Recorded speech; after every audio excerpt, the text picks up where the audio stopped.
Guys, welcome back to my channel. ಎಲ್ಲರೂ ಹೇಗಿದ್ದೀರಾ? Hope ಎಲ್ಲರೂ ಚೆನ್ನಾಗಿದ್ದೀರಾ ಅಂತ ಅಂದ್ಕೊಂಡಿದ್ದೀನಿ. ನಾನು ಕೂಡ ಫಸ್ಟ್ ಕ್ಲಾಸ್ ಆಗಿದ್ದೀನಿ. ಸೊ ಮೊದಲಿಗೆ ಎಲ್ರಿಗೂ ಗೌರಿ ಗಣೇಶ ಹಬ್ಬದ ಹಾರ್ದಿಕ ಶುಭಾಶಯಗಳು. ಇವತ್ತು ಗೌರಿ ಹಬ್ಬ. ಸೊ ನಾವು ಬೆಳಗ್ಗೆನೇ ಎದ್ದು ಪೂಜೆ ಎಲ್ಲ ಮುಗಿಸಿದ್ದೀವಿ. ಹೇಗೆಲ್ಲ ಪೂಜೆ ಮಾಡಿದ್ದೀವಿ ಅನ್ನೋದನ್ನು ತೋರಿಸ್ಕೊಡ್ತೀನಿ ಇವತ್ತು. ಹಾಗೆ ಯಾರೆಲ್ಲ ನನ್ನ ಚಾನಲನ್ನು ನೋಡ್ತಾ ಇದ್ದೀರಾ, ಲೈಕ್ ಮಾಡಿ, ಶೇರ್ ಮಾಡಿ. ಹಾಗೆ ಯಾರು ಸಬ್ಸ್ಕ್ರೈಬ್ ಮಾಡ್ಕೊಂಡಿಲ್ಲ, ಸಬ್ಸ್ಕ್ರೈಬ್ ಮಾಡ್ಕೊಂಡು ನೋಡಿ. ಯಾರು ಸಬ್ಸ್ಕ್ರೈಬ್ ಮಾಡ್ಕೊಂಡಿದ್ದೀರಾ ಹೀಗೆ ಸಪೋರ್ಟ್ ಮಾಡಿ. ಇವಾಗ ಹೇಗೆಲ್ಲ ಪೂಜೆ ಮಾಡಿದ್ವಿ ಅನ್ನೋದನ್ನ ತೋರಿಸ್ಕೊಡ್ತೀನಿ, ಬನ್ನಿ ನೋಡ್ಕೊಂಡು ಬರೋಣ. ಮಿಸ್ ಮಾಡಿದೆ ವಿಡಿಯೋನ ಕೊನೆವರೆಗೂ ನೋಡಿ ಗೈಸ್.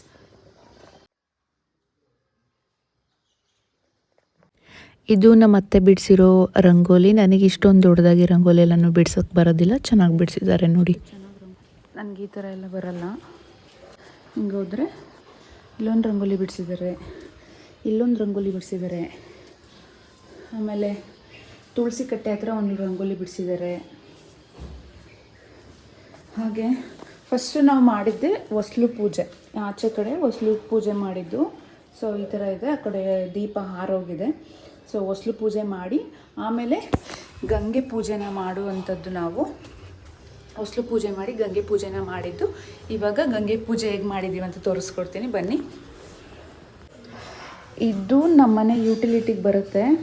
ಇದೇನಪ್ಪ ಅಂತಂದರೆ ಬೋರ್ ಕೂರಿಸಿರ್ತಾರಲ್ಲ, ಅದು ಎಲ್ಲರೂ ಆಲ್ಮೋಸ್ಟ್ ಬೋರ್ವೆಲ್ ನೀರು ಆಲ್ಮೋಸ್ಟ್ ಸಿಟಿ ಕಡೆ ಎಲ್ಲರ ಮನೆಯಲ್ಲೂ ಬೋರ್ವೆಲ್ ಇರುತ್ತೆ. ಹಾಗಾಗಿ ನಮ್ಮ ಮನೇಲೂ ಕೂಡ ಇದೆ. ಗಂಗೆ ಪೂಜೆ ಮಾಡಿರೋದು ಇದೆಲ್ಲ ಇಟ್ಬಿಟ್ಟು ಇದನ್ನು ಅಮ್ಮನವ್ರ ಅಚ್ಚ ಅಂತ ಅಂತಾರಂತೆ. ನಿನ್ನೆ ಹೇಳಿದ್ರು, ತೊಗೊಂಡು ಬಂದ್ವಿ ಸಿಟಿಗೆ ಹೋಗಿ ಪೂಜೆ ಎಲ್ಲ ಮಾಡಿ ಗಂಗೆನ ಹಿಡ್ಕೊಂಡು ಮನೆ ಒಳಗೆ ತೊಗೊಂಡು ಬಂದಿದ್ವಿ. ಸೊ ಅದಾದಮೇಲೆ ಪೂರ್ವಕ್ಕೆ ಒಂದು ಬಾಗಿಲಿದೆ, ಅಂದರೆ ಕಿಚನಿಂದ ಯುಟಿಲಿಟಿಗೆ ಎಂಟ್ರಿ ಆಗುವಂಥದ್ದು, ಅದು ಪೂರ್ವಕ್ಕಿದೆ. ಸೊ ಅದಕ್ಕೂ ಪೂಜೆ ಮಾಡಿಬಿಟ್ಟು ಗಂಗೆ ಪೂಜೆ ಮಾಡಿ ನೆಕ್ಸ್ಟು ಒಳಗೆ ಹೋಗಬೇಕು. ನಾವು ದೇವಸ್ಥಾನ ಅಂತಿದ್ವಿ, ದೇವ್ರ ಮನೆ ಒಳಗೆ ಹೋಗಬೇಕು. ಬನ್ನಿ ನೋಡ್ಕೊಂಡು ಬರೋಣ ಹೇಗಿದೆ ದೇವ್ರ ಮನೆ, ನಮ್ಮ ದೇವ್ರ ಮನೆ ಪೂಜೆ ಹೇಗಾಗಿದೆ ಅಂತ ತೋರಿಸ್ಕೊಡ್ತೀನಿ. ದೇವ್ರ ಮನೆ ಈ ಥರ ಇದೆ. ದೇವ್ರನ್ನ ಇಟ್ಬಿಟ್ಟು, ಅಂದರೆ ನಾವು ಗೌರಮ್ಮನ ಕೂರಿಸ್ತೀವಿ. ಗೌರಮ್ಮನ ನೋಡಿ ಹೇಗಿದೆ. ಗೌರಮ್ಮನ ಕೂರಿಸಿ ಕಳಸನ ಇಟ್ಟಿದ್ದು. ಇದು ಕಾಯಿ ಮೇಲೆ ಡಿಸೈನ್ ಮಾಡಿದ್ದು ನಾನೇ. ಸೊ ತಿರುಪತಿ ತಿಮ್ಮಪ್ಪ ಇದ್ದಾರೆ, ಗೌರಮ್ಮ ಇದ್ದಾರೆ, ಪಕ್ಕದಲ್ಲಿ ಗಣೇಶ, ಈ ಕಡೆ ಲಕ್ಷ್ಮಿ ಇದ್ದಾರೆ. ಹಾಗೆ ಕಾಮಾಕ್ಷಿ ದೀಪನ ಕಚ್ಚಿಟ್ಟು ತುಪ್ಪದ ದೀಪದಲ್ಲಿ ಆರತಿ ಮಾಡಿ ಇದು ಬಾಗ್ನ ಕೊಟ್ಟಿದ್ದು. ನಮ್ಮ ಮನೆಯಲ್ಲಿ ನನಗೆ ಬಾಗ್ನ ಕೊಟ್ಟಿದ್ರಲ್ಲ, ಅದನ್ನೇ ಇಟ್ಬಿಟ್ಟು ಪೂಜೆ ಮಾಡಿರೋದು. ಸೊ ಈ ಥರ ಇದೆ ಗೌರಿ ಪೂಜೆ. ಇಲ್ಲಿ ಮೇಲೆ ರೆಗ್ಯುಲರ್ ಆಗಿ ಏನೆಲ್ಲ ಇತ್ತು ಅದೇನೇ ಇದೆ. ಇಲ್ಲಿ ಗೋವಿಂದ ಇದೆ, ಇಲ್ಲಿ ನಾರ್ಮಲ್ ನಮ್ಮ ಸಣ್ಣ ಪುಟ್ಟ ದೇವ್ರುಗಳು ಎಲ್ಲ ಒಂದರಲ್ಲೇ ಇದ್ದಾರೆ. ಎಲ್ಲರೂ ರಾಯರಿದ್ದಾರೆ, ಸಾಯಿಬಾಬಾ ಇದೆ. ಸೊ ಇಷ್ಟೇ ಗೈಸ್, ನೀವು ನೋಡಿದ್ರಲ್ಲ. ಇವಾಗ ಹಾಲು ಬಿಸಿ ಇಟ್ಬಿಟ್ಟು ನೈವೇದ್ಯಕ್ಕೆ ಇಡಬೇಕು. ಬನ್ನಿ ಹಾಲು ಬಿಸಿ ಇಡೋಣ. ಹಾಲು ತೊಗೊಬಂದೆ. ಇವಾಗ ಹೋಗ್ತಾ ನನ್ನ ಮನೇಲಿ ನೀರು ಖಾಲಿ ಆಗಿತ್ತು, ಯಾಕಂದರೆ ನಮ್ಮದು ಫಿಲ್ಟ್ರು ಸ್ವಲ್ಪ ಹಾಳಾಗಿದೆ. ಅದಕ್ಕೋಸ್ಕರ ನೀರು ತೊಗೊಂಡು ಬಂದು ಯೂಸ್ ಮಾಡ್ತಾಯಿದ್ವಿ. ನೀರು ತೊಗೊಬಂದೆ ಮನೆಗೆ, ಹಾಗೆ ಹಾಲನ್ನು ತೊಗೊಬಂದೆ. ಇವಾಗ ಹಾಲು ಬಿಸಿ ಇಟ್ಬಿಟ್ಟು ದೇವರಿಗೂ ಕೂಡ ಸ್ವಲ್ಪ ನೈವೇದ್ಯ ಮಾಡೋಣ ಬನ್ನಿ.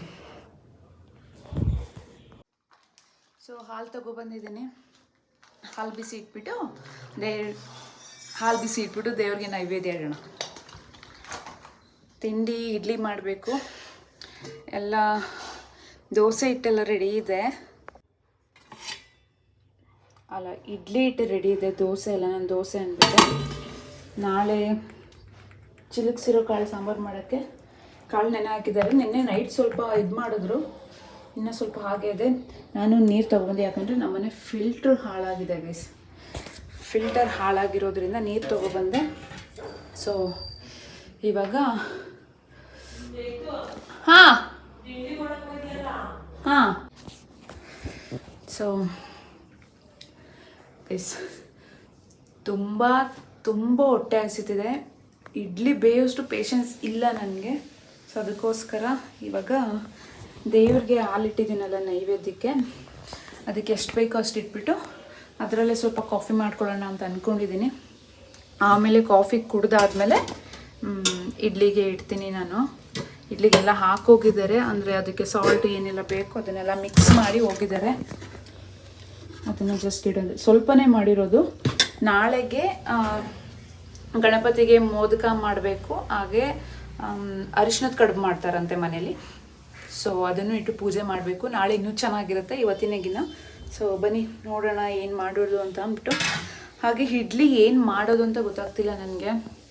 ಆಲ್ಮೋಸ್ಟ್ ಮನೇಲಿ ಇಡ್ಲಿಗೆ ಸಾಂಬಾರು ಇರುತ್ತೆ, ಇಡ್ಲಿ ಸಾಂಬಾರು ಹಾಗೆ ಚಟ್ನಿ ಇರುತ್ತೆ. ಸೊ ಅದನ್ನು ನಮ್ಮ ಅತ್ತೆನೇ ಪ್ರಿಪೇರ್ ಮಾಡ್ತಿದ್ರು. ಇವಾಗ ಅವರು ದೇವಸ್ಥಾನಕ್ಕೆ ಹೋಗಿದ್ದಾರೆ, ಇಲ್ಲ ಮನೆಯಲ್ಲಿ. ನಾನೇನು ಮಾಡ್ಬೋದು ಅಂತ ನೋಡ್ತೀನಿ. ಸೊ ಸಾಂಬಾರು ಮಾಡೋಕ್ಕೆ ಟ್ರೈ ಮಾಡ್ತೀನಿ. ಸಾಂಬಾರು ಮಾಡ್ತೀನಿ, ಇಡ್ಲಿ ಸಾಂಬಾರು ಹೇಗೆ ಬರುತ್ತೆ ಅಂತ ನೋಡಬೇಕು. ಇಲ್ಲಾಂದರೆ ನಾನು ಸಾಂಬಾರು ಮಾಡೋದಾದರೆ ಬೇಳೆ ಸಾಂಬಾರು ಥರನೇ ಬಂದುಬಿಡುತ್ತೆ. ಸೊ ಅದನ್ನೇ ನೋಡಬೇಕು ಏನಾಗುತ್ತೆ ಅಂತ ಅಂದ್ಬಿಟ್ಟು ಬನ್ನಿ ನೋಡ್ಕೊಂಡು ಬರೋಣ. ಹೇಗೆ ಮಾಡೋದು, ಏನು ಮಾಡ್ತೀನಿ ಅಂತ ಗೊತ್ತಿಲ್ಲ ನನಗೆ. ಒಟ್ನಲ್ಲಿ ಮಾಡ್ತೀನಿ ಅಷ್ಟೇ. ದೇವರಿಗೆ ಹಾಲು ಇಟ್ಟಿದ್ದೀನಿ, ಹಾಲಿಟ್ಟು ನೈವೇದ್ಯ ಆಗಿದೆ. ಈ ಥರ ಕಾಣಿಸುತ್ತೆ. ಆಲ್ಮೋಸ್ಟ್ ಲೈಟ್ ಆಫ್ ಮಾಡಿನೇ ಪೂಜೆ ಮಾಡೋದು, ಯಾಕಂದರೆ ದೀಪದ ಬೆಳಕಲ್ಲಿ ದೇವ್ರು ಕಾಣಲಿ ಅಂತ ಅಂದ್ಬಿಟ್ಟು. ಸೊ ಇಲ್ಲಿ ಕ್ಯಾಮ್ರಾ ಲೈಟ್ ಆನ್ ಆಗಿದೆ ಅಷ್ಟೇ ಗೈಸ್. ನಮ್ಮ ಗೌರಮ್ಮನ ನೋಡಿ ಎಷ್ಟು ಚಂದ ಇದ್ದಾಳೆ ಅಂತ. ಇವಾಗ ನಾನು ಇಡ್ಲಿ ಮಾಡಿದೆ, ಹಾಗೆ ಕಾಯಿ ಚಟ್ನಿ ಮಾಡಿ ಅದಕ್ಕೆ ಒಗ್ಗರಣೆ ಕೊಟ್ಟಿದ್ದೀನಿ. ನನಗೆ ಅಷ್ಟಾಗಿ ಕಾಯಿ ಚಟ್ನಿ ಇಷ್ಟ ಆಗಲ್ಲ, ಸಚಿನ್ಗೆ ಸಾಂಬಾರು ಇಷ್ಟ ಆಗಲ್ಲ, ಅದಕ್ಕೆ ಅವನಿಗೆ ಕಾಯಿ ಚಟ್ನಿ ಮಾಡಿದ್ದೀನಿ. ಸೊ ನನಗೆ ಸಾಂಬಾರು ಇಷ್ಟ ಆಗುತ್ತೆ. ನನಗೆ ಇಡ್ಲಿನ ಈ ರೀತಿ ತಿನ್ನೋದಕ್ಕೆ ಇಷ್ಟ. ಬೌಲ್ಗೆ ಇಡ್ಲಿ ಹಾಕ್ಕೊಂಡು ಅದ್ರ ಮೇಲೆ ಸಾಂಬಾರು ಹಾಕ್ಕೊಂಡು ತಿನ್ನೋದಕ್ಕೆ ಇಷ್ಟ. ಹಾಗೆ ಪ್ಲೇಟಲ್ಲಿ ಹಾಕ್ಕೊಂಡು ತಿನ್ನೋದು ಅಷ್ಟು ಇಷ್ಟ ಆಗಲ್ಲ, ಅದಕ್ಕೆ ನಾನು ಈ ಥರ ಹಾಕ್ಕೊಂಡಿದ್ದೀನಿ. ಸೊ ಇವಾಗ ತಿಂಡಿ ರೆಡಿ ಇದೆ, ಫುಲ್ ಬ್ಯಾಟಿಂಗ್ ಮಾಡೋದಷ್ಟೇ. ಸೊ ಬನ್ನಿ ತಿಂಡಿ ತಿನ್ಕೊಂಡು ಬರೋಣ. ಹಬ್ಬಕ್ಕೆ ಮಧ್ಯಾಹ್ನ ಊಟಕ್ಕೆ ಪಲಾವ್, ಕೋಸಂಬರಿ, ಆಮೇಲೆ ಮತ್ತೆ ಸೊ ಗೈಸ್ ಊಟಕ್ಕೆ ಮಧ್ಯಾಹ್ನ ಈಗ ಪಲಾವ್ ಮಾಡಿದ್ದೀವಿ, ಆಮೇಲೆ ಕೋಸಂಬರಿ, ಹೆಸರುಬೇಳೆ ಪಾಯಸ, ಆಮೇಲೆ ಇದು ಸಂತೆ ಬೋಂಡ ಅಂತೆ. ನಮ್ಮ ಯಜಮಾನ್ರು ಸಂತೆ ಬೋಂಡ ಅಂತಿದ್ರು. ಆಮೇಲೆ ಗುಲಾಬ್ ಜಾಮೂನ್. ಇಷ್ಟು ಮಾಡಿ ಊಟ ಆಯಿತು.